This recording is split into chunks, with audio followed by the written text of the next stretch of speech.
This is The Art of Startup War, and I am your host, Brian McMahon. I am the sensei here at Expert Dojo, the fastest growing startup accelerator in Southern California. Now, in the first 2 seasons, we answered your questions about how to find investment for your business. We brought in the most accomplished investors in startup in America.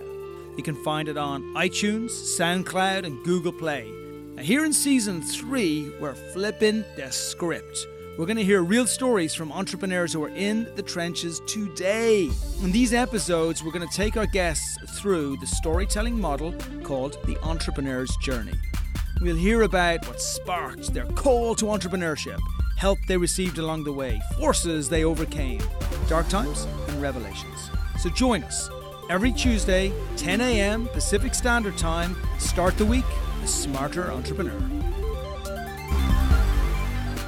Good morning, it's Brian. It's Tuesday morning, it's 10 o'clock. I'm here in the fridge again with an amazing company, a phenomenal entrepreneur who's changing the world. This time, changing the world in the fashion space. Sean, welcome to the show. Good morning. Thank you, Brian. Thank you for having me. So look, we're going to talk about FABFAD and we're going to talk about how because currently this is already an extremely successful company. You're doing millions of dollars in revenue every single year.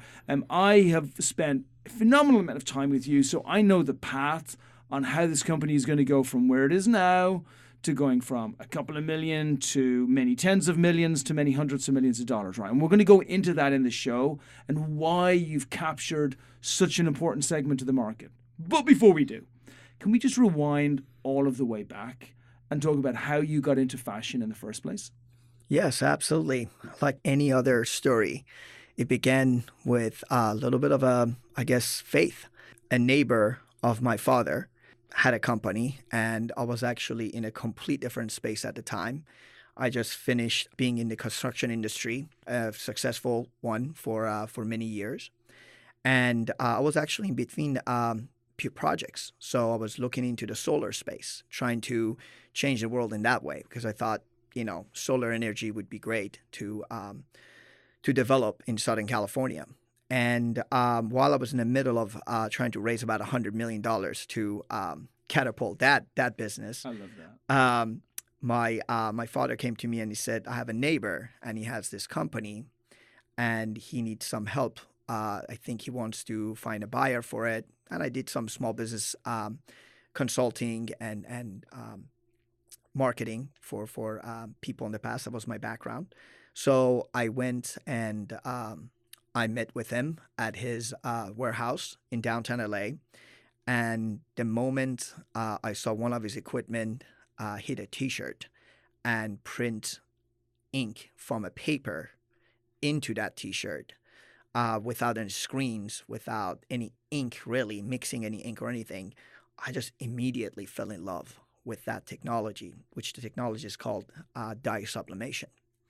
So, and this was back in 2010. Yeah. And that's how basically I got involved in the fashion world. And what's going to be fascinating as we go through this interview, and I know many of you who are listening, some of you are investors and are looking for the next breakthrough company. So in that case, you're in for a treat today. Some of you are entrepreneurs and trying to learn lessons, and some of you are wannabe entrepreneurs. Now, for me, what's really fascinating about what Sean has done with the company as it's developed is the problem-solution fit. Many of us look at problems that we see and we're like, okay, there's a really big problem in the market and we're going to fix it. Like right now today, everybody's talking about sustainability within fashion tech. Like, how do we make it more sustainable? And then they're looking at the extreme end of the problem, which is we have all of this extra fashion that's being produced. How do we actually put that into the other place in the market? What I love about you is that you looked at the problem from an entirely different perspective. Rather than looking at all of the waste that has already been created, you immediately looked at how do we create incredible quality, but how do we eliminate the waste right at the beginning? Can you talk a little bit about that and how you saw that when nobody else was looking at it? Yeah, absolutely. So you said it perfectly. So the whole thing has started as before even I start thinking about sustainability. It was about learning. So I'm entering a market that I had no idea what it is. And so luckily enough, I had a business partner that that was in the industry for a long time. And so I basically told him that, listen, for 5 years, I need you to be my basically sensei, be my teacher, Yeah. and show me the ropes while I run the business in the background. So, and that was in 2010. So in 2011, I got introduced to a digital equipment. So a digital equipment is like your printer at home, right? So Mm-hmm. it goes from the computer, it prints right either onto paper, then transfer onto fabric, which is sublimation, or now directly onto the fabric. Gotcha. So once I got introduced to digital equipment, then we grew the company by buying more and more and more of these digital equipments. It got to a point that I realized customers and people would rather have their own design with limited quantities than to do massive quantity of a design or a print that they had no control over. And this may sound obvious to many people listening, but this is revolutionary in this Absolutely. particular space, right? Nobody else was doing this. Everybody else prints thousands and thousands and thousands of a certain type of item, and then they hope it sells. Absolutely. That's exactly how it works. So everybody went with the hope. So fashion, starts in a way of Paris and Europe, right? So everything that we wear, everything that comes here in the United States, it started in Europe, in a sense. And by the time we go from Paris runway show, to a U.S. store, or mall, it's year and a half, 2 years. No way. Time. Yeah, that's how it's always been. But how is that possible? I mean, why aren't people copying it? And I mean, I imagine they are, but why is it taking so long to get something from a runway? You would imagine that if it's on a runway, it's already on a model. It's already been stitched and sewed and ready to go. It's the same old-fashioned basically concept that everybody has. If you ain't broke, why fix it? But it's always broken from the beginning. And that's what people don't realize, right? So it's been running this way for all this time. Most of the people in the fashion space, if they're young, they're mostly are coming from their family members. So they are basically, they haven't really enter into the industry thinking that, hey, I'm going to change it. They're basically taking the same old-fashioned recipe and they just run with it. So it's almost a disadvantage having experience. It's in a weird way, right? In a weird way. If you have your father or family as your guide, your mentor. Your mentor, guy, yeah. It's going to actually be a problem for you, because they are thinking that why waste money and reinventing the wheel when it's just working already. I have done it already. I've provided this for my family, so let's just continue. But the problem with that is that you see it in landfills. You see it everywhere. Malls are failing, and that's because it's overproduction. You're overproducing garments and apparel in hopes that you're going to sell as many of them. And then the rest of them, unfortunately, is not even being donated really or being used in any way. It just ends up in landfills. Okay. So listen. So everybody out here, you're going to have to keep up with us here, because there's about 7 different innovations all happening at the same time. Innovation number 1 that I see is the focus on actual production as opposed to overproduction. It is enormous, and anybody in the space who's listening to this will understand why. Innovation number 2 is actually being able to, I would say, democratize the ability to print so that everybody can print their own level. Actually, innovation number 2 is speed to market, right? Is getting stuff from a runway and then getting it out to the market straight away. But then there's another innovation, and the next innovation is actually democratizing the entire fashion industry so that if I see a design, I see something I like, whether it's on the runway, whether it's somewhere else, I can actually go into FABFAD and I can actually create my own design on the basis of something that I already love, right? Absolutely. So what we have done and what we have changed with FABFAD's platform is we're allowing customers and designers, whether they're a designer at Nike, whether a designer at Lululemon, or whether a designer or a wannabe designer who just wants to start their own clothing line, they could use this platform and develop their apparel with the prints, with solid colors, and manufacture it here in the United States, actually here in LA, that we have our first factory, and get it in a very short amount of time. So we have taken that 1.5 to 2 years down to 3 to 6 months. Wow. So that's basically what has changed. And we believe that by doing so, we are essentially able to limit the amount of garments that are being developed and that are being basically overproduced. And I like that you're saying garments. Folks, we're not talking about T-shirts here. We're talking about top-end trousers, pants, shoes, tops, dresses, everything, right? Everything that you could possibly want in your wardrobe. Imagine being able to create your entire wardrobe based on the stuff that you love, as opposed to just fit in with everyone else. Like, it's a level that's never... We're inside a fridge right now. We got eggshell all around the inside of the fridge. I could have my whole fridge outfit so I'm prepared every time I come in here. Like, yeah, it's huge. It is. And options and choice and expression is what everybody wants. Now, there are some group of people, they don't care, right? So they'll wear a T-shirt and a pants, and they're like, I don't care. I'm not really about fashion. That's fine. That's sort of a group of people right there. But there's a lot of people out there that they care about what they wear and how they're being presented when they're outside. It's like, expressing your personality. So fashion, it's a big part of everybody's life, whether you kind of understand it, know it or not. I mean, look at movies. Look at how you could look at a movie and you could see that what decade they're from by just what they're wearing, right? It's a huge statement of our history as well. So what we wanted to do is we wanted to create an ecosystem where from the beginning we could make this easy, affordable to manufacture and get it in front of the consumer in a way that it was never possible before. And really the technology wasn't available. It's only been available for a few years. And that's because the whole industry has kind of come together a bit in that sense with digital equipments. Yeah. And so this wasn't possible 10 years ago when I started. Really, it wasn't. It only became possible in 2015 when I looked at that. I looked at our production, and we were producing 24/7 out of these digital equipments. And the issue was, how are we going to manage this? How are you going to grow? How are you going to grow and be able to deal with all of these customers and all of their needs at once? So that's when the idea of building a platform came about. I love this. And we're going to look at growing in a second.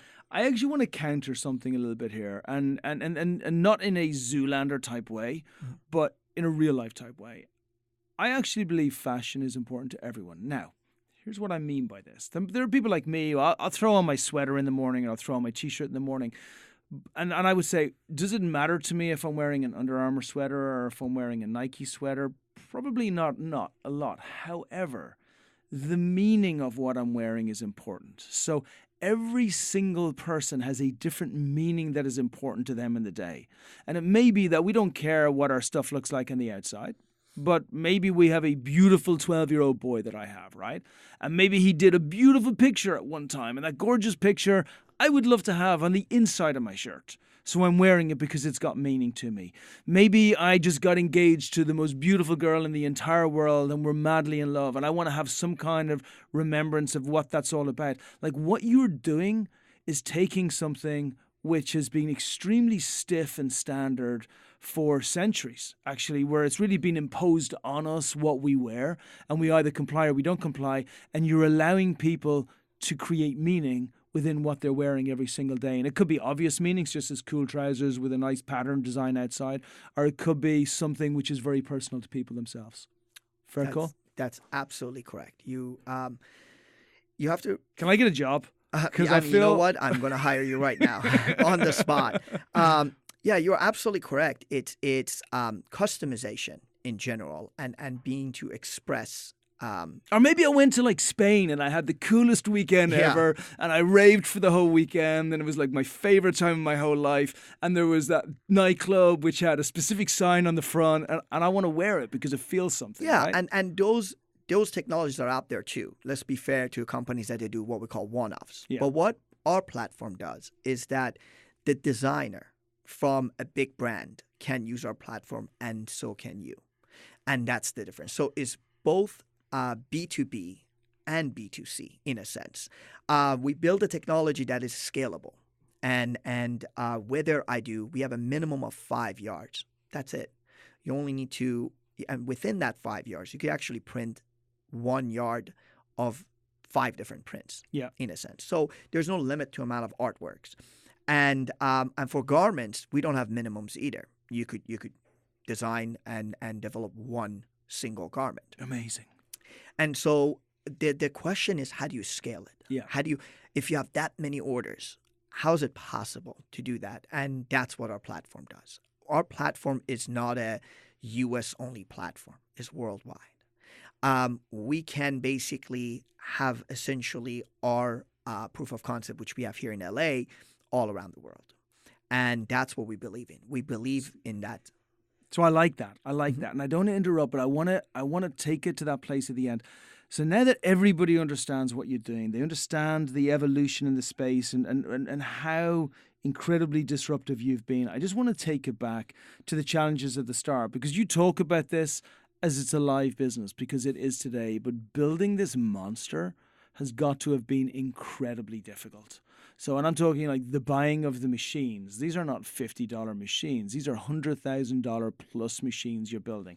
I'm talking about the space that you're in right now. Now, I know you're growing into a 26,000 square foot space because of all your success, but you didn't start there. You had to build your way up. So can we talk a little bit about at the beginning of how the heck did you start this and some of the challenges that you faced right at the beginning? Oh boy, yeah. Challenges. Every entrepreneur would tell you that there is no way that they built what they built without challenges. It's just not possible. I've never heard a single person say that, oh yeah, it was very easy. It was like drinking water. Yeah. It's not. There's a lot of challenges. There's a lot of calls you have to make as an entrepreneur. And sometimes those calls are not going to be good. Sometimes they're going to be great. But you have to be willing to, no matter what, to make the call at that moment and live with that decision, whether it was a good decision or bad decision. So it all started in 2010 when I decided to basically buy a 50% share of a company called Cprint back there, which I bought out this partner and I basically had another partner. His name was John Plume, and he was 65 years old, but he was in the industry. So first, great decision. Great investment for me. So I got into the space. Then over time, I was able to, the company at the time did about $350,000 in total sales. Yeah. I was able to double that the first year to over 650. Then the second year, doubled that again to over $1.2 million. Wow. Third year went to 1.8. And fourth year we went 2.5. So I was able to grow it significantly fast, not knowing much about the industry. But how did you manage the cash flow? Because, I mean, people listening are saying, oh, to 1.8, 2.5. But actually, to grow it to 1.8, you have to have another 700,000 of cash flow to get into it so that you can buy the inventory to make sure that you can do it. So one thing I did, I actually did not take on any investment at the time. You bootstrapped the whole thing? The whole thing. You're a lunatic. Yeah. In a good way. I mean, you know me. I respect nothing more than bootstrappers, like people who build this. But it is in the garment industry where you have to have stock and you have overheads to pay for. That is a beast of a job. I had to invent new ways to basically keep our cash flow positive in a sense. And I've had some, I would say, good financial partners, companies, not people, that I was able to negotiate certain deals with and was able to get terms and be able to manage my cash flow that way and buy equipment almost cash and be able to grow that quickly. So it's one thing I would say about me is I could stretch a dollar. And also, you understand the principal role of a CEO, which is not to die today, to make sure that there is always sufficient cash to make it through to tomorrow. No company in the world fails for any other reason other than cash flow. Like if we had sufficient cash flow to be able to run a company for 150 years, we'd work out a good product and a good everything, right? So to understand that right at the beginning, that management of cash flow is going to breed a successful business is phenomenal. And for me, the most important characteristic that there is. Oh, thank you. And so to me, it is managing that cash flow means growth.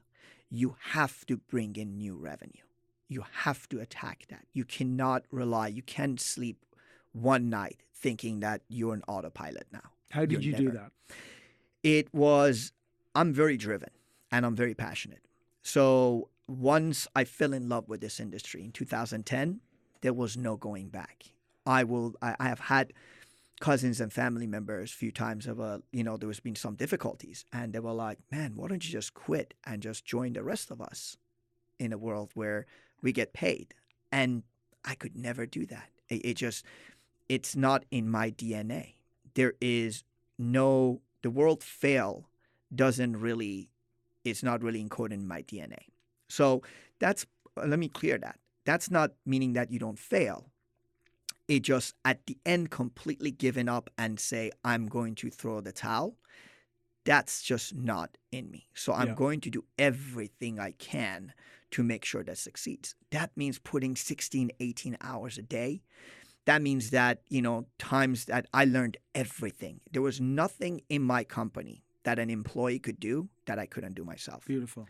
I made sure. You weren't reliant on anyone for tomorrow to come. No, not reliant. And there are a lot of valuable members to my company. But over the past years, it's been proven that people come and go, even those valuable people. They do. And we're still managed to go without it. So at the end of the day, it's as long as I could wake up knowing that I could take this ship straight forward and help my employees do that, then it will continue going forward. I learned that years and years ago. And so for me, it's all about a big vision. And the vision is to better this world in one way or the other. Now, I chose fashion in this sense. And I feel like there are a lot of opportunities for me to, yes, make money, of course, but to really change the way an industry works, to really leave a mark, saying that, you know what, I did something. I came in and I was able to make people's lives, company lives, or just in general, just make an industry work more efficient. Everything can be more efficient. And why not fashion? Why not this simple? This is the oldest industry, right? Yeah. Is from the beginning when we start wearing clothes and there were trade, that's, people would make clothing and then you would go buy it, or it's one of the oldest industries. So why not bring technology and try to make it better? And that's basically what drives me every morning. So what was your worst day? Right at the start, the one that is, that day. Sure, that day I'll never forget. It was Saturday morning. Never forget, July 29th on my father's birthday, 2017. I get a phone call from my landlord saying that, hey, my friend, you need to come over here. Water is coming out of your warehouse. And this is Saturday morning. Of course, nobody's there. So I get in the car, drive over there, and sure enough, pull up to the warehouse, and water is just pouring out of the warehouse from inside. So I open the door, and sure enough, I step into 2 inches of water. My warehouse is over 7,000 square foot. Wow. For it to be 2 inches of water. Now, one thing you should know, everything in my warehouse is moisture sensitive. fabric, sublimation paper, my equipments, very, very sensitive to moisture.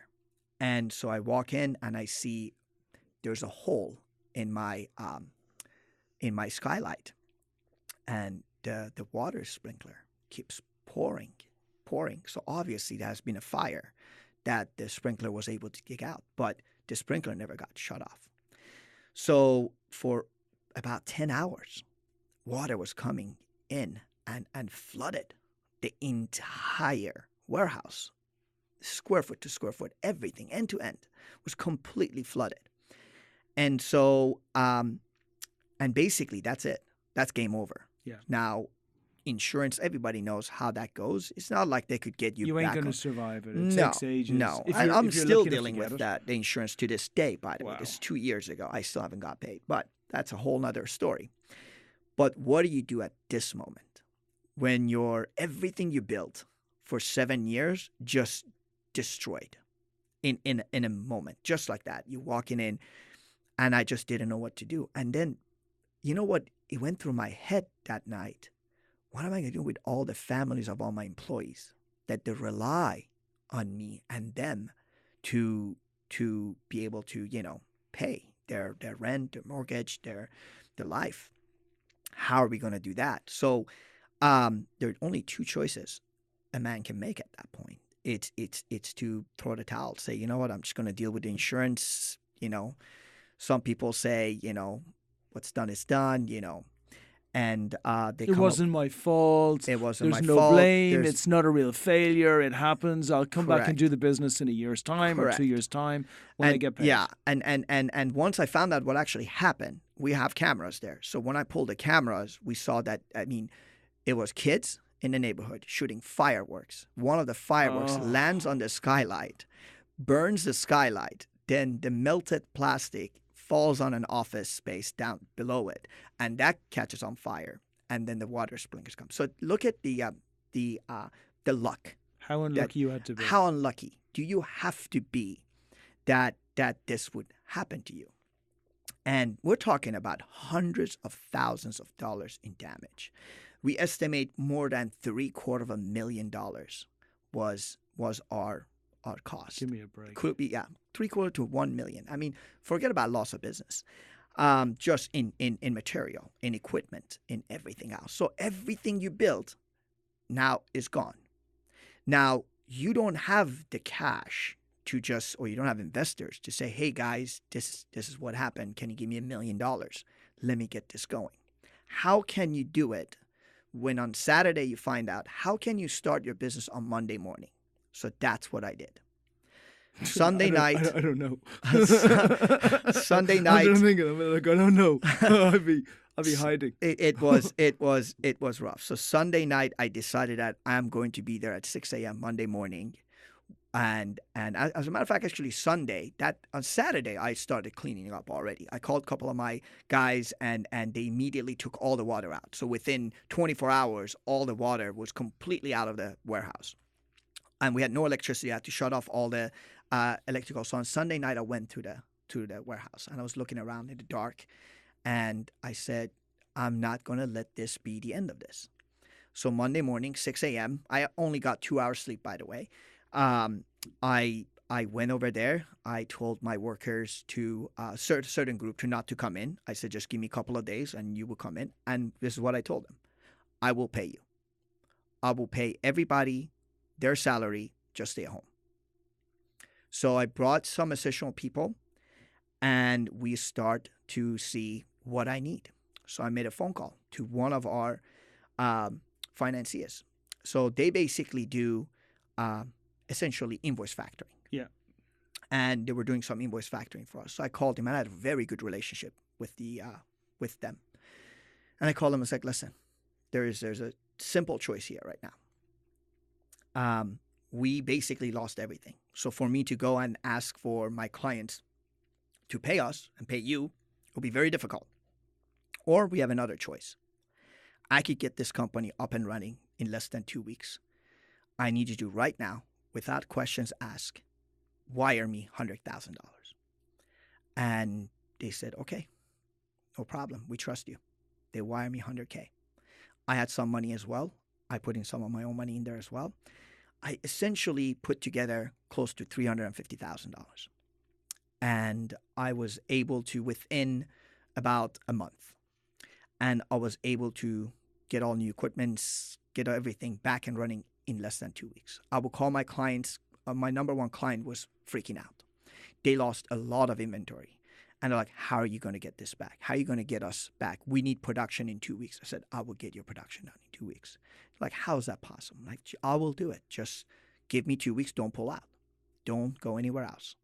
So lots of phone calls. I will make those phone calls while I'm at Fry Electronics trying to buy brand new equipment. I never forget, I'm going up and down the aisle talking to my number one client, trying to get them not to pull their projects out. And man, there's so many friggin' lessons here. And so I want to make sure nobody misses these lessons, especially as entrepreneurs going forward. First of all, when you're facing your biggest problem, if you haven't actually run your business in an honest, transparent, and straightforward and financially fiscal way, or fiscally responsible way in the past, then how do you expect to solve a problem? So everything you're talking about here is you spent so long building relationships for when a potential failure would come along, wherever it came from, that those relationships saw you through. And it's really important because we can't just run by the seat of our pants and then hope that everything will be okay if something goes bad. You had prepared for it. Number two, your mindset was so insanely focused on what needed to be done to get you back in line again. You're continually mentioning the 2 weeks. You've worked out the actual timeline in your mind for every specific thing that's required. Number three, you organized people underneath you. You made sure that everybody had a task to do and specific outcomes of those tasks that were actually expected. And then finally, just which I think is super important, is that you're transparent and honest with anyone. You're not lying to anyone. You're not hoping something won't happen. You're not hoping you won't get a call from that person who's definitely going to call you. You're calling that person up front and saying, I got real bad news, but we're going to deal with it together. However this ends up, we're going to deal with this together. And how many people stayed on side? Everybody. Yeah. Surprise, surprise. Yep. Because that's how you ran your business. Yeah, it's my motto is ABC. Not always be closing. Have a, plan B, and plan C. Love it. All Love made it. in your head. So that way, if plan A doesn't come, go to plan B. Beautiful. Plan B doesn't come, you go to plan C. One of them will always turn. Yeah. So that has been my motto. I love that. And that's how we were able to survive the worst day and the worst weeks and months of my life. I feel nervous just even as you're recounting it. So okay, so you made it through then, and the lessons are phenomenal. And I do think, especially for investors listening, these types of trials that we face are a very strong indication as to how we actually react to similar type problems in the future, because they're never harder than they are right at the beginning when we don't have any money, we're still in the middle of proving ourselves, and our entire business is wiped out. So now we're in a whole different place. Mm-hmm. Now the company, you brought it back, you made it stronger than it's ever been. More stronger than ever. You've got massive increases in revenue. Can we speak to the revenue that you have right now? Mm-hmm. And then talk a little bit to where you see the business going over the next 3 or 4 years? Yeah, sure. So we basically changed our business model in a way from conventional printing, which was done years ago, to all digital. And so we went all hands on deck, just building this tech and allowing our customers to connect. And we were able to, from 2017, when we launched our FABFAD.com platform, in that year we had 1,200 members. We're now close to 10,000 members. Wow. And so it's very tough to get that many members in our industry. Now we believe. How did you do it? It was like anything else. It was marketing a little bit. And we never marketed before, just putting a little small money aside for marketing and be able to just show customers that there is another option. And my background goes a little bit in HTML and programming and CEO and SEOs, and so I was able to basically put our site on Google on number one organically, Yeah. right on top. So that allowed us to really start getting some traction, and also we were just a better tech. Like, and there's only 2 or 3 other competitors.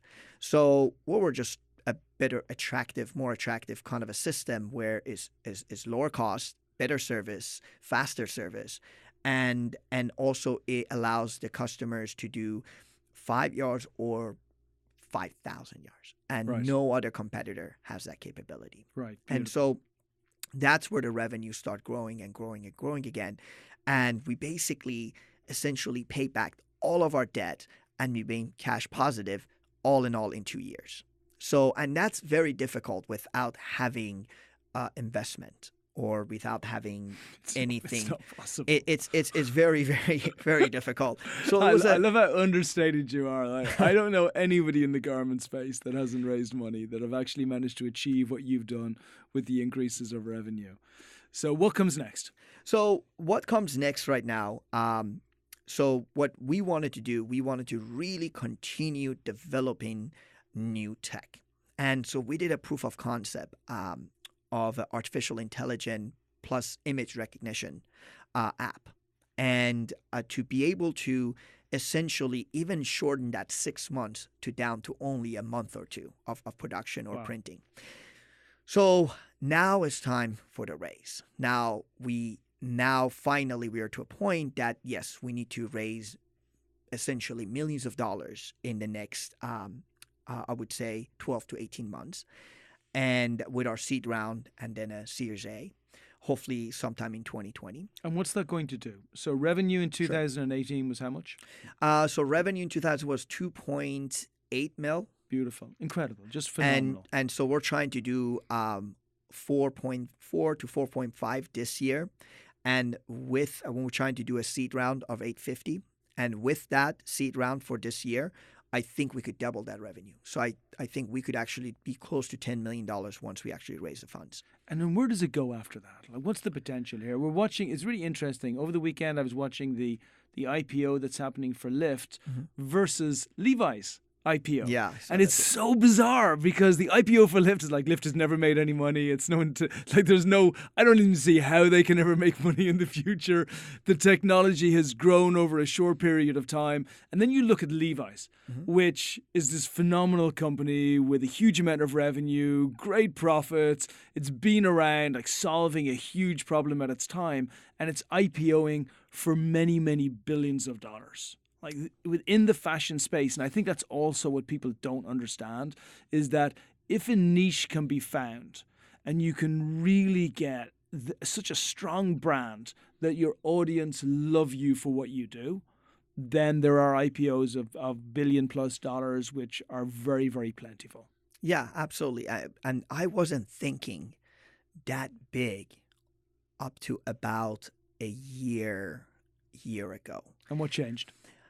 A friend of mine, I won't mention his name, from a very, very big VC. Basically, I asked him to come over and spend some time with me at my warehouse. I said, listen, I'm not asking, I don't want to bring you in, obviously. Very, very big VC that they don't give any company anything less than $15 million. Okay, so a later stage venture capital firm. Correct. Yeah. Later stage. And they have, if I name that, they have been invested in SpaceX, in Bird, in pretty much all of Elon Musk's stuff. And so they're a very, very big company. So he came by and he actually spent 3 hours with me, went through the warehouse, went through everything, and looked at my business plan and said, you know what, you're thinking too small. If you build these techs that you're telling me that you're working on right now, I will come in, I will guarantee you $15 million on your second round. Just get these done. You could be $1 billion company. And he basically put in front of me a roadmap that said, this is how we get you to $1 billion. And completely changed my vision. My vision was to make the company a $100 million company. Which is still not too shabby, right? I have a bet with my CTO. we made that bet in 2017 after everything that happened.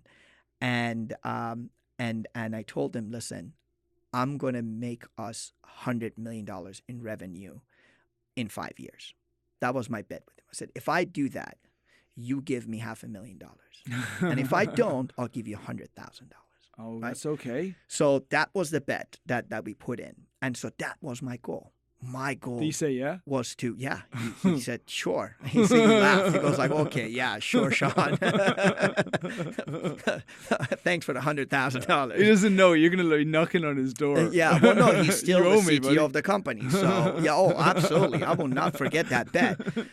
But he stand to make a lot of money once that happened. So I think he could afford $500,000 at that point. But so essentially, he gave me a roadmap to the billion, to the big B, that no, you can be the company that could do that because it's all about the technology. So you could, and Levi's great, but they don't have any essential tech. They're the brick and mortar of manufacturing.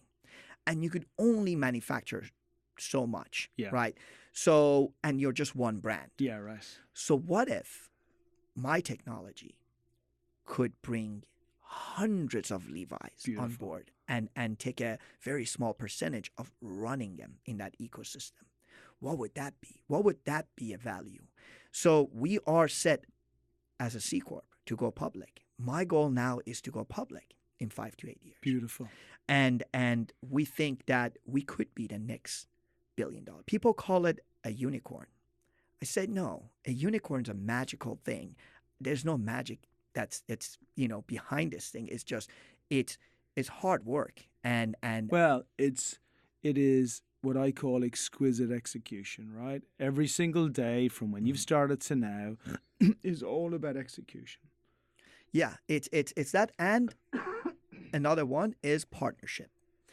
So what we're building with this ecosystem is an inclusive ecosystem where the Nikes and the Under Armours and even the Disneys or the Levi's, they could be part of the ecosystem versus a company like Amazon, which is exclusive, which is they're saying that, oh, you could sell everything on my platform, but what I'm doing essentially is taking all your customers and I'm going to make a product cheaper and sell it to that customer that you work so hard to acquire.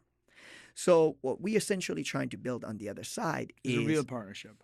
Correct. Is real partnership with the brands and say, no, you are the blood and the soul of what you create and your customers should be yours. And we're here to help, to make it possible for designers to have a dream and entrepreneurs actually in the fashion space and be able to catapult them to a whole nother level without actually that much investment, funny enough. So have them start something with an idea. My company can right now, at this moment, you could come up with an idea for a brand, for clothing, and we could execute it within weeks.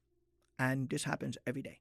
So I want to make sure everybody has your details afterwards.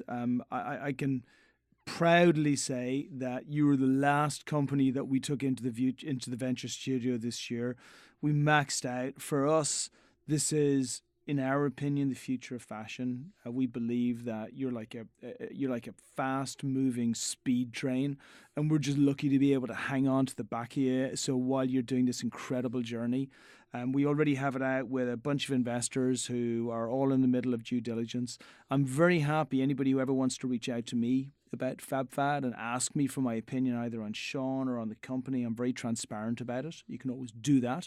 But more importantly, I want them to have your details. And so if we can finish with how people can contact you, and then also maybe one piece, the biggest piece of advice that you have for entrepreneurs everywhere on how they can start to build what I believe you've already built. Sure. I'll start with the advice first. You are going to get knocked down. That is a fact. It is. Don't think that it's not going to happen to you. You just, how hard you get down, it just depends to the situation. But it's going to be your choice. How bad do you want it? At one point, are you going to say, I'm going to throw in the towel? Now, it's a cliche. I hear it all the time. People say it, but I've lived it to a point now. Nothing affects me. Literally, right now, somebody could come put a knife behind my back and I'll smile and I'll just take it out. I'll be like, what else is going to happen? So just be prepared. Be like, I got to print off a new jacket now, but that's okay. Exactly. So it just be prepared that mentally you have to prepare yourself. Excellent. And if you mentally prepare yourself and don't think it's a cliche that people say, or they say, follow your dream no matter what, only a few percent people, 98% of startups fail.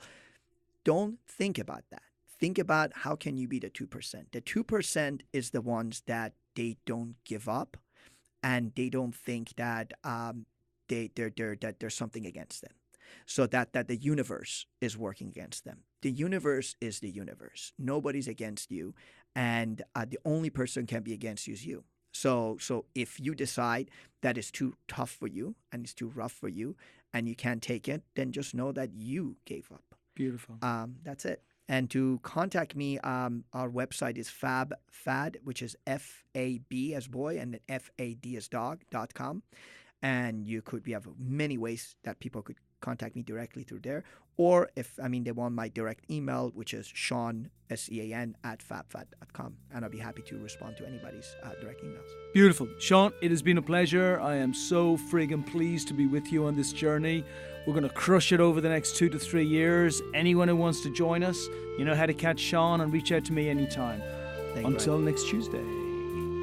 Thank you. Thanks for joining us. If you love the podcast, please empower your circle by sharing these stories. The Art of Startup War is brought to you by Expert Dojo. And remember, we invest in startups, $50,000 checks. Make sure you apply on our site if you are one of those great entrepreneurs looking to bring your company to the next level. As far as the Art of Startup War is concerned, we are back every single Tuesday at 10 a.m. So remember, check out the new episodes. If you want to find out what the investors think, check out season 1 or 2. But make sure you join us every single week.